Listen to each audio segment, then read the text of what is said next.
Demand-driven distribution saved millions by cutting water loss. In 2006, the World Bank estimated that 45 million cubic meters of pure drinking water are lost every day in distribution networks. That's enough water to serve nearly 200 million people. Much of this water can be saved by a new way of thinking and a new way of using technology. We call it demand-driven distribution. But let's start at the beginning. Water, as you know, is essential for our survival and for our everyday comfort. In built-up areas, pipes below our cities make sure we get water at the turn of a tap. The waterworks take care of that.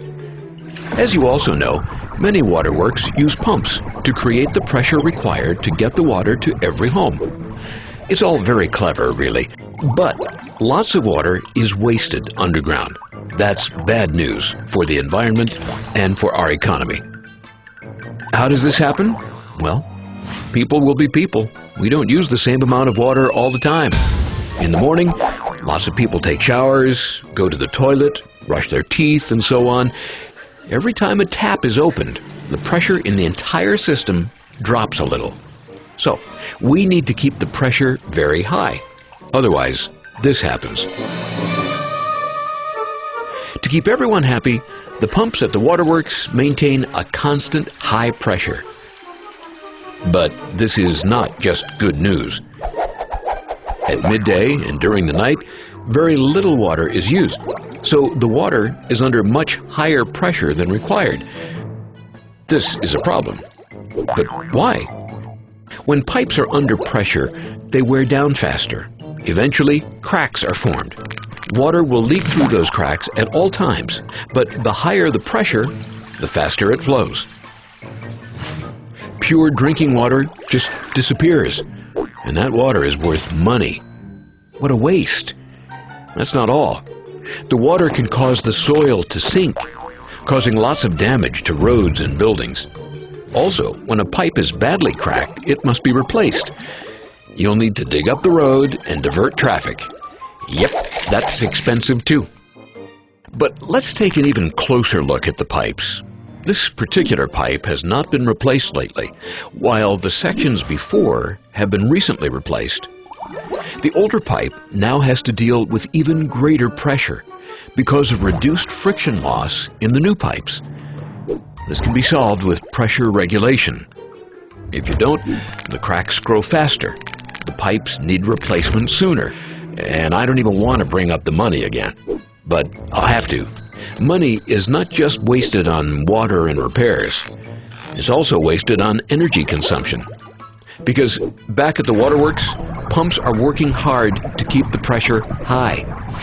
They're always set for peak hours, so they use too much electricity, day and night. Here you can see the big picture. Water is wasted. Power is wasted.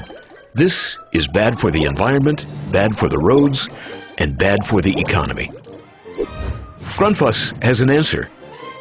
Demand-driven distribution. It's about using technology in new ways and about designing distribution systems so that pressure is kept just right at all consumers when it needs to be, not all the time. In conventional pressurized systems, you get very high pressure on the water when it leaves the waterworks. Valves along the way reduce pressure to prevent damage. This basically means that you begin by using a lot of energy to put pressure on the water and then take it out again. That's clearly a waste of energy, but of course it's done so that people out at the far end of the pipes get pressure during peak hours too. This is wasteful. Demand-driven distribution is a different way of doing things. It's about maintaining the pressure that's really necessary and avoiding overshooting. It's about pressure management. With a demand-driven distribution system, we can measure the pressure across the pump, so we know exactly what the consumers need and can adjust the flow. It also means that we can compensate for losses in the pipes. The lower the pressure in the pipes, the less water you lose. And we can help you send out less water while still keeping everyone happy. Rather than maintaining constant pressure at the pump, We keep it constant at the critical consumer.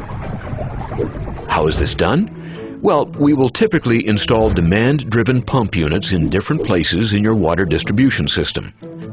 These pumps register how much pressure is required at any time and help make sure the pump delivers exactly that, no more. Different models are available for small communities, large towns, major cities. The pumps meet the real demand, no more. They work hard in the morning and during other peak hours, and when consumption drops, they work less hard, but still maintain the correct pressure at the consumers. Before we explore the savings this creates, here's a few science bits. Many calculations, some of them quite complex, help us determine how much water and energy you can save. In all cases, Grundfos takes a conservative estimate, which means that your savings might well be even greater than we say. Let's take a look at the savings. You will always have some losses in any system. However, older systems can have losses of about 30 or 40%. Sometimes they're even higher. As you've seen, such losses can be seriously reduced by a demand-driven distribution system, which will typically conserve 15,000 cubic meters for every 100,000 cubic meters you currently waste. In some cases, even greater. If we just look at the water saved and the savings on maintenance, a new demand-driven distribution system can pay for itself in less than a year, and you'll just keep saving and saving. On top of this, electricity consumption can be reduced by up to 25%. But remember, the real savings reside in stopping water loss. Which leads us to one final point. By reducing water loss in the systems you already have, you automatically raise your water supply capacity.